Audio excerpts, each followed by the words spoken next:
Welcome back, everybody. Taking a look at this interesting composition from the side of DAMWON Gaming. Win lane, win game, and that they did. Some nice roams here from Hoyt.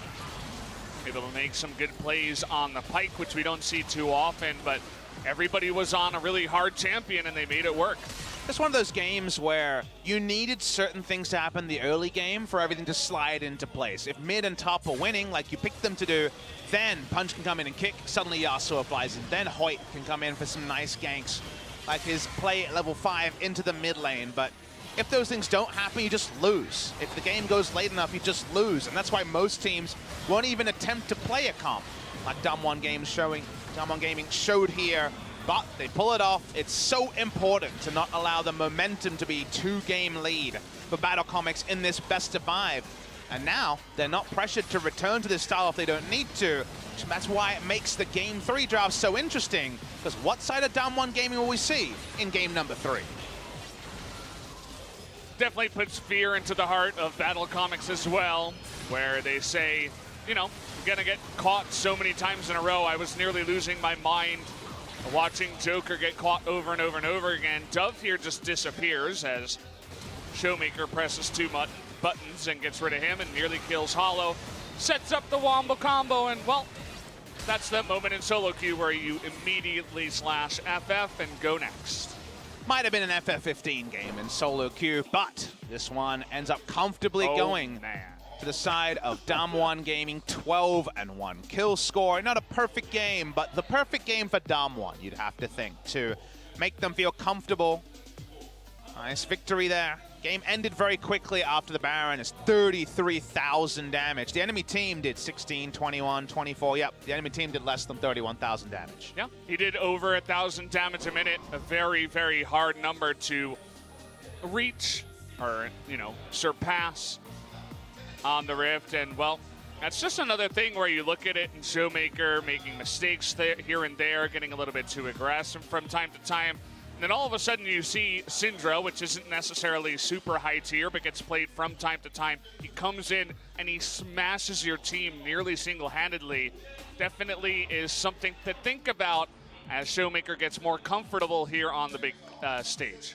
Well, I think we're ready to load into game number 3. It's going to be DAMWON on red side for a 3rd game in a row. So it seems like this is the recent trend. People know what they like. BattleComics like blue, DAMWON like red. I want the game to start because I like League of Legends. Who would have thought, Papa Smithy? I certainly thought that you did not like League of Legends, but today we learned. So I want to talk about a little thing, because people look at the previous game and say, well, that's because it was win lane, win game. Did we really learn anything? And I think there's actually something really important we learned about Team BattleComics that actually applies to any further game state going forward.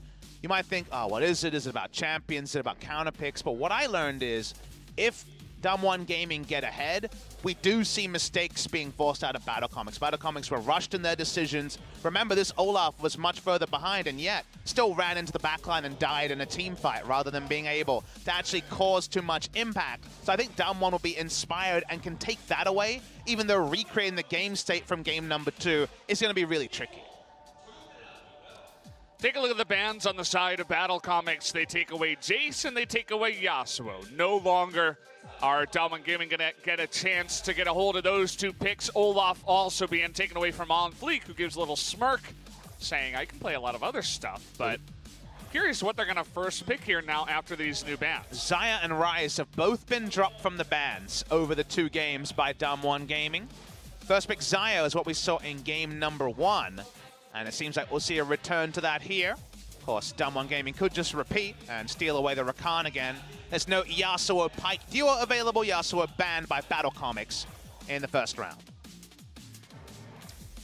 Definitely is a feeling of comfort for the side of BattleComics. They would love to force a similar type of pick ban to game number 1, where they can handle some of the solo laners and play clean League of Legends and get ahead and not necessarily have to deal with pressure in the lanes and stuff like that.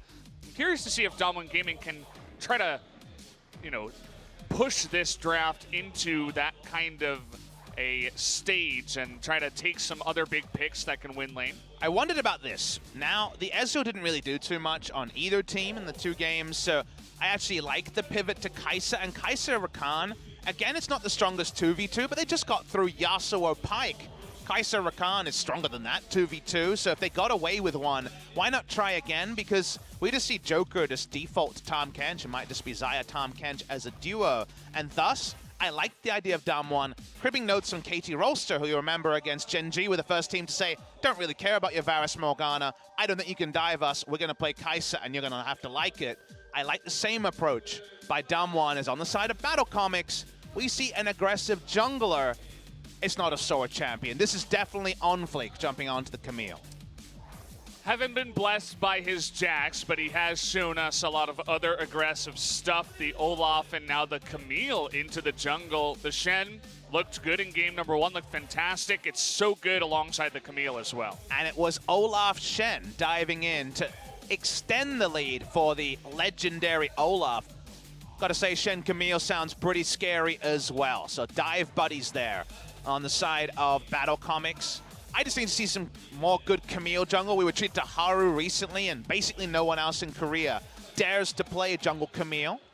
So any more of it, with LPL no doubt repping it first pick, first ban status when Worlds comes around, is very welcomed by me. On Fleek trying to show us that he can carry his team once again on a different pick. I'm always welcome to that as well. I like the Galio ban this time around. Obviously, you know, adding a Galio on top of a Camille and a Shen is just going to make your life horrid, especially for the Kai'Sa. So, a pretty simple first ban there. Was the trademark Korean comp in spring season was Camille Galio basically every game. Other regions tried it, but the macro around it wasn't as clean. The power of Camille Galio was if you choose the right fight, you basically always win it. If you choose the wrong fight, your cooldowns are down, you don't do much. So Korea was able to benefit from that, just like other picks have suited other regions over the course of 2018. Kali ban actually going to be put out by BattleComics. It's their first ban here in the second round. Mid lane and top lane most likely going to be picked up. Again, outside chance Sora plays Camille, but he's kind of Jason tank only, so I would be surprised. Something that has been overlooked in this pick ban is the Urgot was banned twice by BattleComics on the blue side in the first phase. It's definitely something that could go alongside either of these compositions, I'd say. So maybe Nuclear might pick that for his team on the second phase. We'll see how highly they like this pick. BattleComics were banning the Urgot almost all of their Challengers playoffs run. That was where we got the first spoiler that Urgot would be a big contested pick in the LCK finals. So with the Urgot up, who will be the first team to blink? It seems very unlikely Urgot will fall through picks and bans. There you go. Yep. Nuclear going to pick it first on the first side, and well, you already got a nice little composition around this Kai'Sa getting to start going. It's going to be like game 1 of their series a couple of days ago against BBQ. It is very much protect the VIP, with the VIP being Kai'Sa, another Nuclear-focused comp on the side of DAMWON Gaming. BattleComics looking for top lane and mid lane. Remember, the Urgot is a flex pick as well, so not 100% clear which lane he'll go into. Curious to see this mid lane. Showmaker's not a player that's going to play Lulu alongside of the Kai'Sa. We'll probably play something a little bit more aggressive. Even just waiting Syndra. to see what it's going to be here and what Dove wants to blind pick into it as well. Aatrox is gone. Seems like he'll be going back to the Azir we saw a few days ago. He was good in that game. That was where BattleComics was a bit more sloppy. But his actual Azir play was strong. A lot of options available here for Showmaker. He's loves smiling. Katarina. He loves it into Zoe. This would be surprising, but he is Katarina in competitive play already. He was giving a smirk. We're a little bit delayed on the camera shots to the picks. Syndra would have been fine. He's going to do the Katarina. Okay. All right, Showmaker. Here we go. We're doing it, boys. He's feeling good after his Syndra carry. He says, hey, guys, want to see my Katarina carry? Let me show you what I got. The hard CC on the enemy team is there, but it's outplayable, and Showmaker says it's not just a Zoe counter pick. How about the Azir matchup as well? Isn't it lovely when someone lives up to their name? Win or lose, this game is going to be all about Showmaker. And this is what I love about young talent that's just a little bit too cocky. He plays picks like this. Nobody else, even the best mid laners in all of LCK in the world, would dare pick it into anything. And Showmaker says, I'm going to be the guy to make this a popular pick. It's if you got friends that aren't watching promotions, they're not watching DAMWON Gaming, they're missing out because this is the real deal here with the Katarina. And this is why, win, lose, or draw, we will see Showmaker in the LCK next year, because he does try the aggressive picks. He is blessed with incredible talent. But whether the game comes off or not will be interesting, because we've gone from making it all about nuclear to having 2 threats on the side of DAMWON. If OnFleek gets the right level 2 gank and puts the Katarina behind, the wave clear is not going to be so good against Azir just poking her away and that health bar being deleted. Yeah. Showmaker trying to live up to his name right now, picking the Showmaker in the Katarina. You see it only in solo queue. I can't remember the last time we've had it in LCK at all. 1 game in challenges from Showmaker, that's all we got treated to. We get to see it on the Nexon Arena stage today. Now, alongside the Kai'Sa and the rest of that nice pick composition with the Sejuani, Urgot, and Rakan, let's see how it all falls apart here, or falls together, I should say, as the countdown starts. Let's hop into game number 3.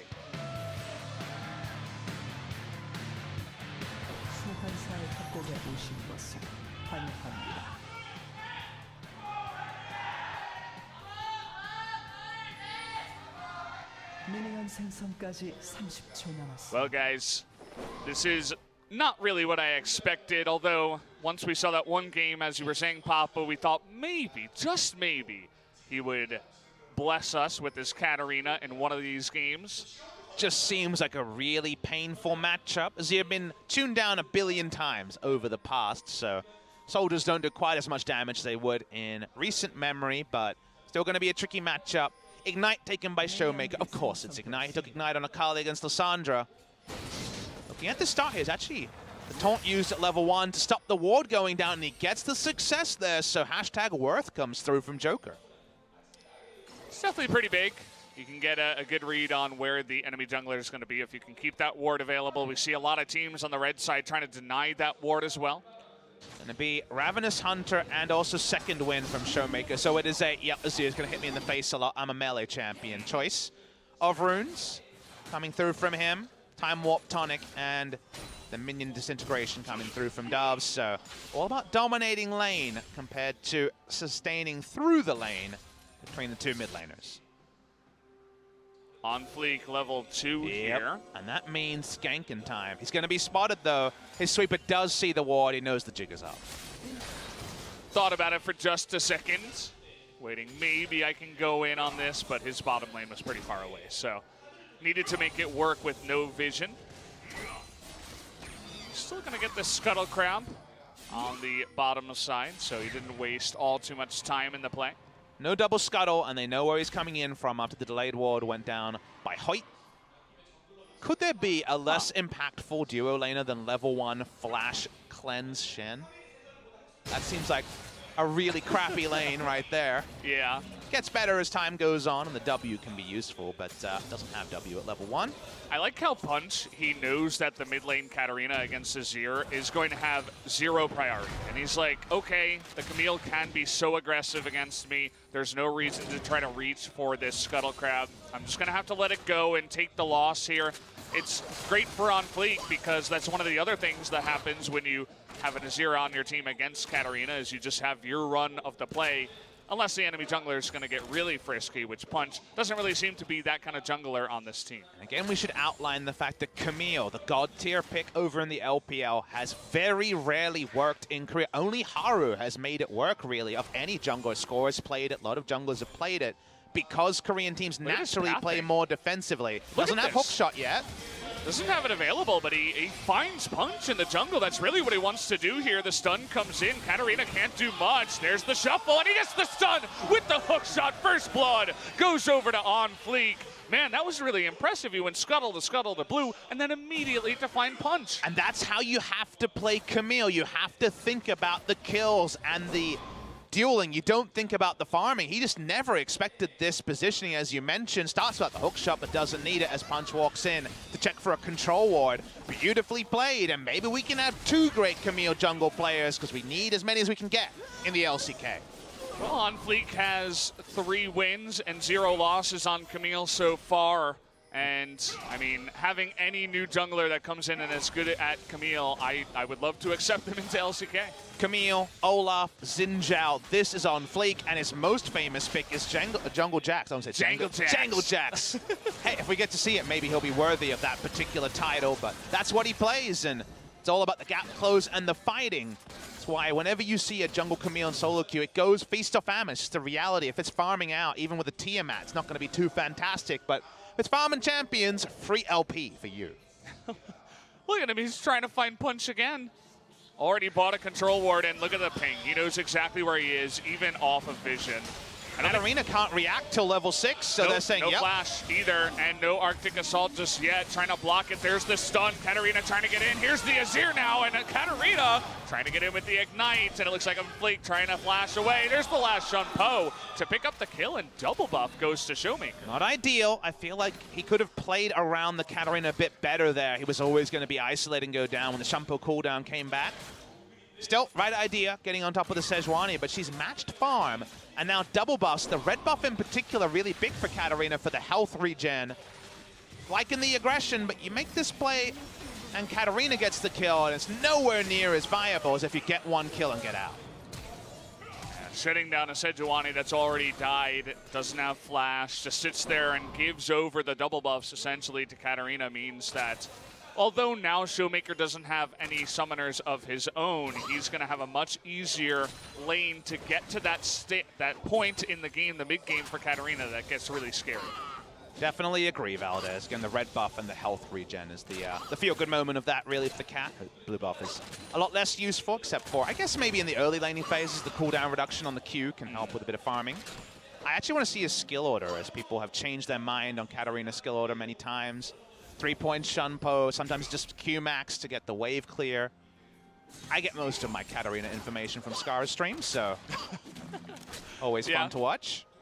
It's one place to get it. Maybe we now have a second person in the world to I'm give ready us to watch the information. Showmaker stream, baby. Let's go.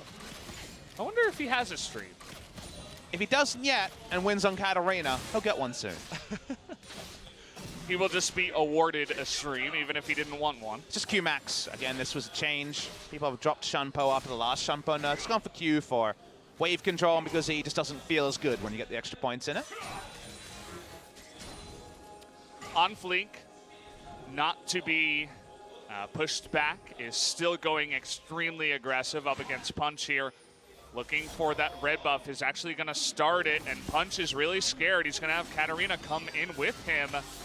Will be a 2-on-1. On Fleek is able to spot him and says, hey, there's no Katarina in the mid lane, who's level 6. So we'll just have to back away on this one. And now we got Dove alongside Joker, and Hoyt's even making his way to potentially set up a 4v4 for the red buff. But level 5 on Fleek and Joker is a big drop in power. They really want those ultimates. We're going to get some fighting words, Valdez. Will this be the quadra kill for Showmaker is what I want to ask and what I would like to see. Looks like BattleComics would rather not have that happen in this game, and so he will just have to give away the red buff. It felt like what was available for the side of DAMWON in terms of ultimates trumped that of what BattleComics had. Urgot ultimate, Katarina ultimate, seems set up for that. Not having Sheno especially was a pretty big problem, so they're going to back away. Again, despite the fact that we've seen some great Camille, there's a reason the pick hasn't worked in Korea. It's because the defensive macro has outstripped the aggressive options.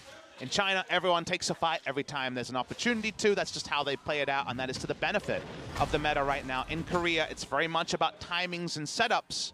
If the Camille can't keep up the pace of this game, real chance of Sejuani just becomes super tanky and throws out an ultimate and outstrips her as the game goes on. We still have that opportunity to go for Camille Shen and set up stuff in the mid-game before the Sejuani and the rest of the team does get too tanky. I would imagine that would be their goal, their dream engage, of course, is you get that engage from the Camille Shen, and then Azir and Gnar just follow up, maybe a 5-man Feather Storm, and everything falls to pieces. Doesn't usually happen that way, but that would be the dream, of course. Priority top side is pretty even, actually. The Gnar, while you think of it as a priority champion, Urgot's very powerful as well. Mid and bot lane are advantage BattleComics, but they weren't able to turn the bot lane advantage to much against the Yasuo Pyke in game number 2. In fact, the Pyke's roams were more influential than anything BattleComics did. So far, the jungle invasions haven't worked. You can see BattleComics feel a bit pressured. Just like in game number 2, they feel like they have to make something happen, and given the draft, I think that read is correct. But for now, DAMWON Gaming haven't rolled over at all. Kind of waiting for FLICKR to make the next aggressive move to see if DAMWON Gaming might just get away with Kai'Sa and Cat showing up at 3-item team fights ready to go. Saw Punch with red buff angling towards the top side. Level 7 is waiting for that first Glacial Prison play. Cleanse here for Dove in the mid lane, and he's Azir, so as long as he doesn't get too aggressive, he'll be safe against the Sejuani. Bottom lane, maybe Joker would be a nice catch. Do remember, it offers him nothing in the 1v1. Now, he feels that the matchup is so strong, and he went for Time Warp Tonic, that he can go for a summoner that's not heal or barrier or his own Ignite. We have seen Electrocute Ignite by Schalke. Nukeduck took that in the EULCS final, or let's say the regional final. So there's definitely other ways to rune and summon a choice onto the Azir, choosing it to just not be dunked by Sejuani or Rakan in some sort of a roam. There is always going to be that window where Katarina might consider an engage. FLICKR shows himself, and Punch immediately starts the Infernal Drake. Pretty unfortunate here for BattleComics to have that timing. Punch right in position. Nicely done. A big push in the bottom side comes out as well, and DWG Gaming should be able to secure this. No steal does come in. The smite is on point, and the Infernal first goes to DWG. And that's so important because just like last game where DWG had the strong solo lanes and we said jungle top side, BattleComics have the strong mid and bot lane, so there should be Drakes for them. Infernal first was advantage BattleComics, but DWG found a time to come in to take the Infernal against the run of the play, and things are starting to slide into place for DWG Gaming. FLICKR trying to min-max that Raptor camp. Thought maybe towards the end that he didn't have it down, but actually got it on one of the last ticks of his jungle item. But kind of a funny small thing there. Still waiting for Showmaker to pop off on the Katarina. Has those Sork boots for some good penetration already. No Gunblade just yet. Still working on that as he is about 80 or 25 CS behind the Azir so far. Just the nature of the matchup. And now, given that we haven't watched Camille run away with the game, I'm asking for this game to be even at 35 minutes and just a whole load of 5v5 team fights, because the amount of outplay with Kai'Sa Cat and Xayah Azir as the damage dealers is insane. We're going to be tracking so many cooldowns on both sides. The Xayah ult and the Kai'Sa reposition could be oh so useful. Here comes the engage attempt, Shen joining in. Good ultimate, the Glacial Prison, and an ultimate just by himself. Showmaker immediately going to get blown up there. FLICKR gets low, but it's not enough damage. Going for the flash even on super low health is FLICKR. Here comes Hoyt, is going to get the knock up and stays alive. So nicely done by Hoyt on the backside. Noguri by himself in the jungle, though, is going to get knocked up into the team and is not going to be able to get out there. Just a little mistake by him. Going to give another kill over to BattleComics. TP was used by Hollow to join the fight. Didn't really find too much purchase from that TP, so they'll definitely want to find some objectives to justify it. Sora himself will TP down and do an impersonation of an AD carry, but he has to know that multiple members are coming bot side as well. Yeah, just going to have to give that one away. DWG Gaming, nice read on the map to just say, okay, we had everybody in the top side. Maybe we can rotate down to the bottom side. The push is coming in. Sword trying his best to hit Meganar. In the end, is not able to save that turret. DAMWON may not get solo gold onto Nuclear, but he does get some farming time bot side. I'm not clear if he had his teleport as the fight started, if he held on to it or didn't have it. We got that information. He did have his teleport the entire time. The call is made for Hollow to join. The Kai'Sa does not, and even though there's a kill advantage to the side of BattleComics, the first objective going down bot side and freeing up the Rakan to roam, and in Kai'Sa extra gold is a pretty big advantage to the side of DAMWON Gaming. You can tell that FLICKR is trying his best to carry this team, as it seems like a lot of these challenger players do from time to time. Maybe get a little bit too aggressive compared to what we're used to here in the LCK. Nuguri again just a little bit too close to the sun. Just going to get blown up there. If you ask me who wins, 2 kills for 1, but the turret going bot side, easy answer, DAMWON Gaming and Kai'Sa.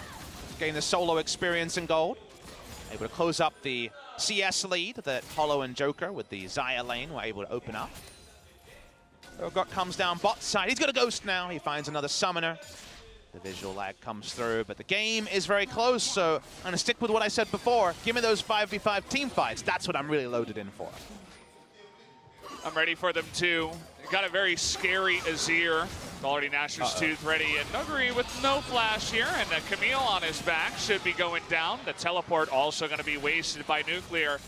Not going to help him out in the least, and we do have another death for our Urgot. Bit of whoopsie positioning from Nuguri, who had these sort of problems 2 days ago. He has literally no information about the river. Walked up and then was surprised to see a Camille. That was pretty poor. Definitely seeing some exploitable sides to a guy who's monopolized top 3 challenger for recent memory. Only a kill. No kill on an objective, but BattleComics have largely been good at that. They're still pushing through mid, and the Azir versus Cat lane has led to about a 30% mid lane turret for DAMWON Gaming. TP comes in from Nuguri as he realizes, okay, don't want to let this Gnar just take the turret for free. But Gnar, I mentioned the Azir before, but now we got a Gnar who's 2-0 and is working on that Black Cleaver. It's going to be pretty rough for the Urgot to deal with here. Kind of surprised that DAMWON start up the Rift Herald. I don't think that's going to happen as BattleComics are on top of it. See, they started up because the Gnar actually hasn't spent gold. The Urgot had an item lead over him. He has a lot of gold he's holding on to because he was up in CS and 2-0. Yeah, had less items, so I imagine that's coming in very shortly. He also doesn't have teleport, and the Gnar having quite a bit of the gold there for BattleComics and not being present will be relevant. Conga line coming topside to stop any further turrets going down. Getting 3 turrets down by 20 minutes is really what BattleComics were looking at, especially when they said, what, Katarina as final pick? But until that happens, plenty of farm for DAMWON Gaming to pick up. Got a really quick look at the gold. Wasn't actually able to see any of the values, but the Gunblade is picked up here for Katarina. So if she finds someone and they're a bit squishy, she can definitely 100-0 them. It's kind of that Akali feel all over again. We'll see if he can actually make those plays happen. On Flake, you'll notice on the heat map, a lot of blue dots in the enemy jungle. He was basically saying, I kill single target camps and single target champions, nothing else. That's all he was interested in. To mixed effect, you would say, in the first 15 minutes. On to the Drake. BattleComics gave up the first one. It wasn't Infernal, but Mountain, given that the Baron with Azir mid lane could be very, very big objective, is a nice one to pick up, and there'll be another Infernal. Maybe 22 minutes when we'll see the first big team fight of the game, because for now, we've been thwarted in our hopes to see one. I think for BattleComics, if DAMWON step even a 1 footstep too deep and they have position, you can make a big play happen, because Camille to lock down any of these high mobility members. You got Shen to go in and Azir, who is super fed. You can definitely make quick work of one person if you can catch them. Feels like every champion on the map except for Urgot can make a big play. It's a big play kind of game. Katarina, Azir, Xayah, Kai'Sa, all these champions can make big plays, engage on a lot of them. So definitely going to be spoiled for choice for whose name we're going to be screaming and celebrating in these 5v5s. Punch and Hoyt dancing on Vision. Generally not what you want to see, and well, Hoyt might just be dead meat there. It is the cleanse, but okay. I mean, it's Camille. So, Hoyt, you've been so good the whole time, but unfortunately, pretty big mistake there that should give the Rift Herald over to BattleComics. I always love when League of Legends creaks. There's so many big abilities to use, and you wonder which will override which. Well, everything is overridden by the Camille ultimate. The lockdown is good. No objective off it just yet, but the Rift Herald will be a nice pickup for the side of BattleComics. Really nothing they can do unless Punch wants to try to steal it away. Well, let's have a look at this one. Okay, they're going to get the ultimate on in. Kai'Sa gets in, but already the stopwatch purchase. There goes Showmaker into the back line. Huge Death Lotus, but will go down in the end. But it's really the Kai'Sa show here as Nuclear with this red buff and nobody to stop him. He's going to do a nice job of chunking them all down. Gnar a little bit late to the play. That doesn't mean that DAMWON does, in fact, stop the Rift Herald. Not being able to get there for Sora does stop the side of BattleComics from actually taking the objective, so it's stalled for now. It's at 3,000 health when this opened up. Thought this was going to be the Katarina moment. The fact that the stopwatch was there actually was really consequential. You saw it kind of stop the Katarina in her tracks, and then by the time it ended, Hollow was getting free autos onto Kat for no punishment. Noguri gets there, the Nara does not. So overall, DAMWON will be pretty happy with how the play went out. Wasn't expecting that, but they're able to convert on the backside. Still a relatively similar game state at the end of the day, as the gold still 2,000 ahead here for BattleComics, and now they have a Banshee Veil and 6 stacks on the Dark Seal for the Azir. Dove relatively untouched in that last fight. It's going to be a really, really scary Azir. We've seen this before, where the Azir gets really far ahead early game. I think it was FLICKR who did this in the regional qualifiers, and begins to really take over the game in a big way. And Azir is one of those champions who can so confidently, speaking of confidence, Punch just smites away the Scuttle, can so confidently, with a build like this, go Banshee Veil second and say, all right, now I don't care about Katarina and even most of Nuclear's damage. Walk up very confidently, and because you have per level scaling on the soldiers, you don't really lose damage with this choice either. We remember Showmaker refusing to build the second item Banshee Veil and falling way behind the Syndra in that matchup a couple of days ago. In this particular game, it's a bit of a snowball Banshee Veil, so right now Dove feels like he might be the game-breaking one in the next team fight.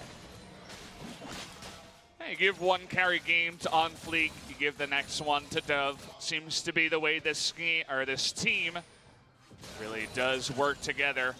Hollow with no Featherstorm, they were really threatening to play. And speaking of which, how about hopping forward and forcing a flash already? Joker gonna eat that Glacial Prison in the end. Okay, nice engage on the backside. Chumpo on in, and there goes the Katarina. Takes out 2 in an instant.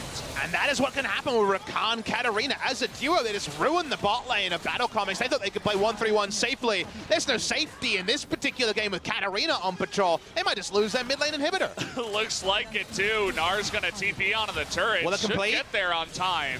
There's no minion wave, so a huge push coming on in, and I guarantee you Katarina is going to be faster in that kind of play compared to an Akali or anything else, really. Part of the reason why he likes playing this champ. The only other champion that could make a play like that in my head is the Kassadin. He wouldn't have had enough damage. Speaking of damage. Okay, Soar, going to try to go 1v5 here. You got a Katarina on in. There's the stun. The Shen able to help him out, but still, the Kaiser going to get it. They're still going forward somehow. The huge Azir play, though. A 4-man knockup and 3 kills to Dove.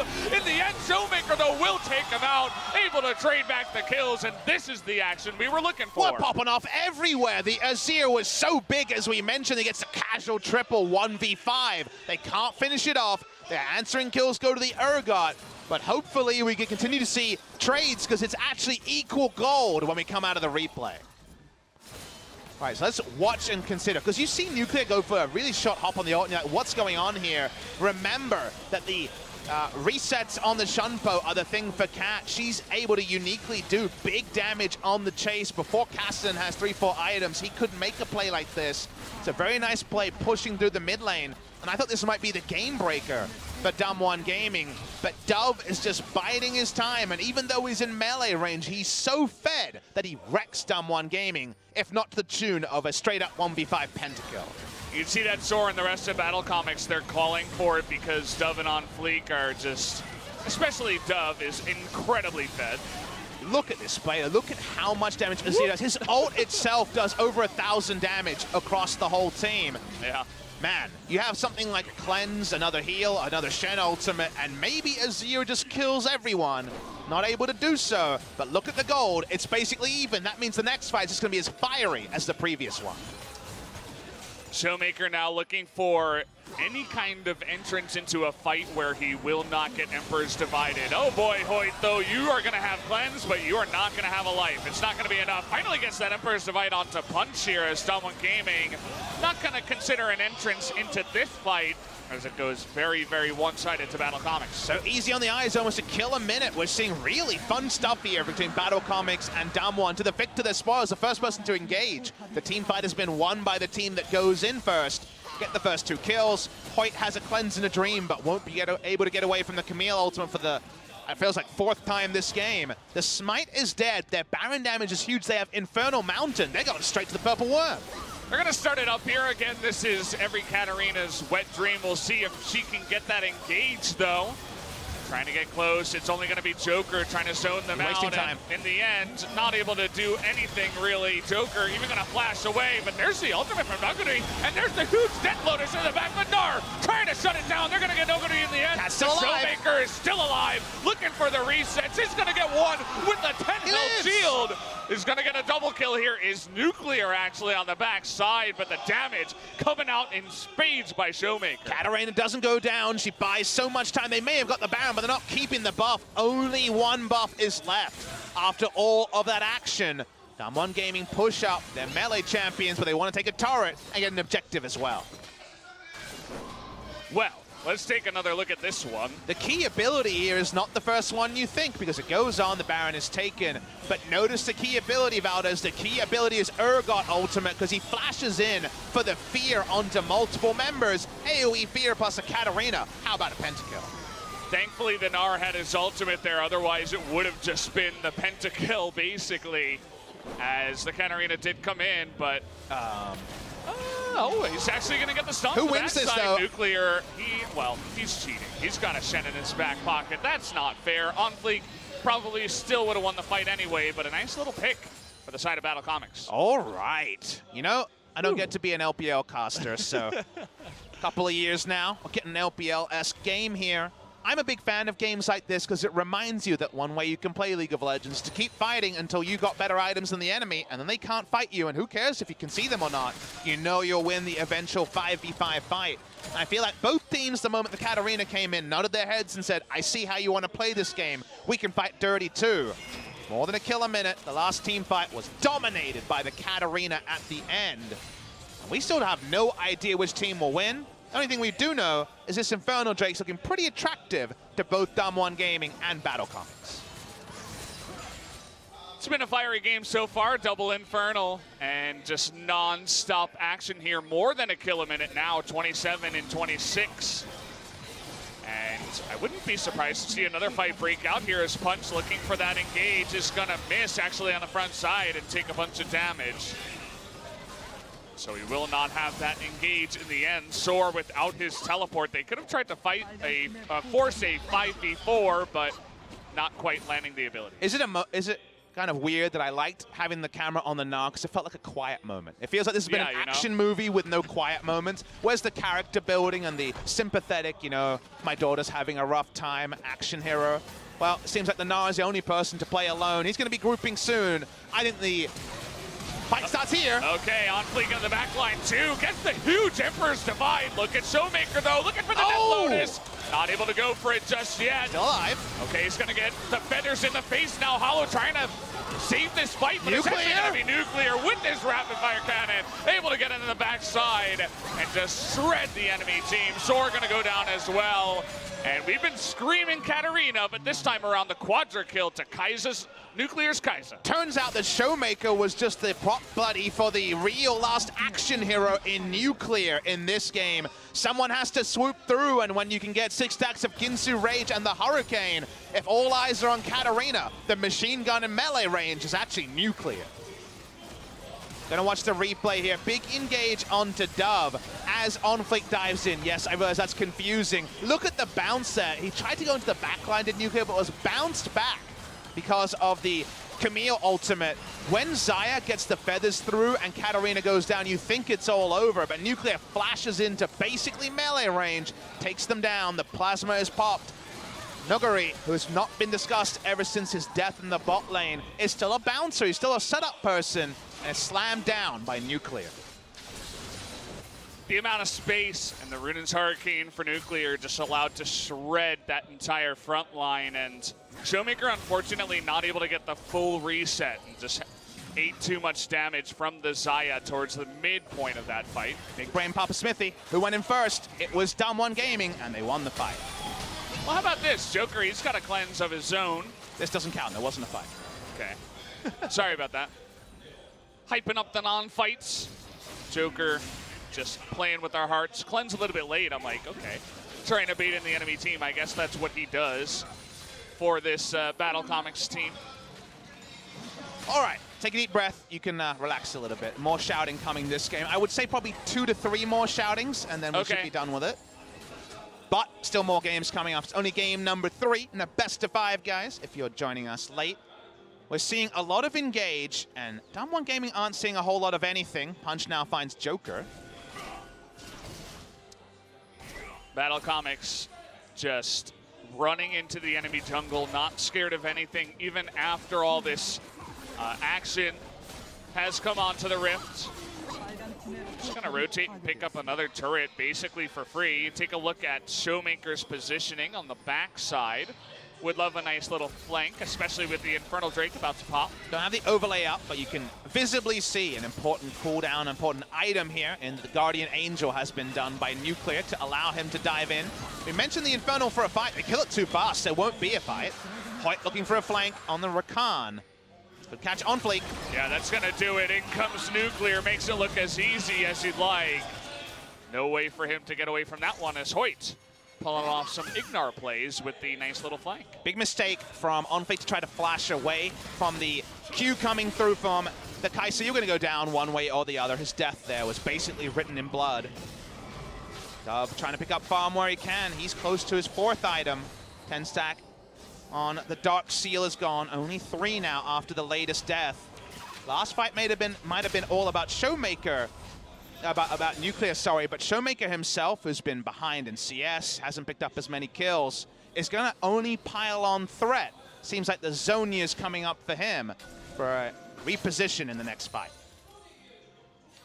Yeah, not picking up all the kills. He's not the one getting into the back line and just shredding the enemy. It's his follow-up and everybody freaking out, and then Nuclear just shows up into the back line.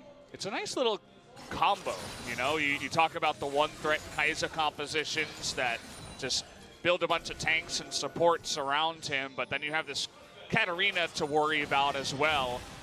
It's basically 2 different types of damage that come in, but also one is going to come in and just take all of your attention, and then eventually Kai'Sa shows up and you're like, well, we don't have anything else to take her out. And when the game is even in terms of gold, which is definitely a when, and it's also an if. I remember that some weak lanes here from DAMWON Gaming got to the mid-game even, or 1,000 gold behind. Then you have that scenario where there's 3 people with hard CC and 2, kind of feels like 2 resetting assassins with the Kai'Sa and the Katarina. And that is where suddenly there's so many balls being juggled that if you're BattleComics, you might drop one of them and then a pentakill or a quadrikill comes in to either Kai'Sa or Katarina. So with all that being said, it does feel like unless BattleComics can be really on point, especially Hollow, with his Xayah timings, the CC should be there from the E. The Feather Storm timing needs to be perfect. He doesn't have the Infinity Edge, but it feels like Hollow holds most of the chances on the side of BattleComics. Hoyt, meanwhile, really looking for these, you know, awkward angle engages, which can really catch the enemy off point. And so far, has not been able to, as BattleComics are just traveling as 5. No split pushing, no anything, even with teleport on Soar. Trying to push to the mid lane here. DAMWON Gaming can't return to the scene of the crime. One able to take an inhibitor early. Baron is up. Elder is coming soon. And DAMWON Gaming have a lot of Baron damage, especially through Nuclear. Well, they're going to start it here, double Infernal, no Mountain, but look at how fast it goes down. They have incredible Baron speed. There's going to be Hoyt to stop that Camille from getting in, and Hoyt is going to be the one to take it out, actually, with his own smite. Joker gets low. Nice little engage by the Katarina. Look at how much damage those two do. Both the Katarina and the Kai'Sa just going to rip this team to shreds. Another double kill to Nuclear as they take the Baron and maybe take the game. If you dive in like that and Hollow has no front line to fight around, Kai'Sa and Katarina are going to run the fight every time. And DAMWON Gaming are going to look to win now with 3 people dead. Should be able to here. Hollow alone with Soar in no Meganar means that this game is just about done. They got a nice big wave into the mid lane, but we're learning some stuff. Even up against an Azir and a Xayah that get a nice little start in this game. The Katarina and the Kai'Sa seem to be too big of threats.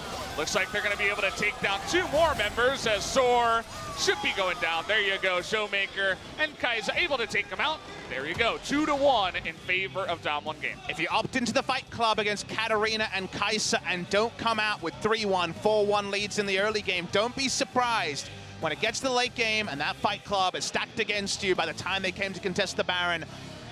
Dove on the Azirs, diving into the backline, dying. The Xayah can't do any damage, didn't have the Infinity Edge either. So it feels like in the end, in the disarray, in the craziness, DAMWON Gaming showed they could excel. Katarina Kai'Sa was a pretty fearsome duo, piloted well by Showmaker and Nuclear respectively. And now BattleComics, after a very impressive Game 1 victory, are getting dragged into something they weren't ready for. And right now, DAMWON Gaming looking to make it a 3-1 with their current 2-1 lead.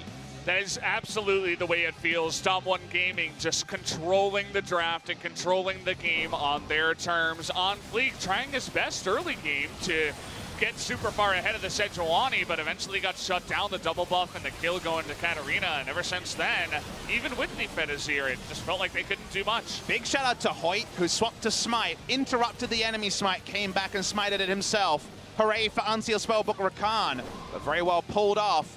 Turns out the Katarina and the Kai'Sa making it through what could have been just a run over in the early game, and they were there in the late game to close it. Well, guys, we did just finish game number 4. It's 2-1 in favor of DWG Gaming. When we come back, game number 4 after the break.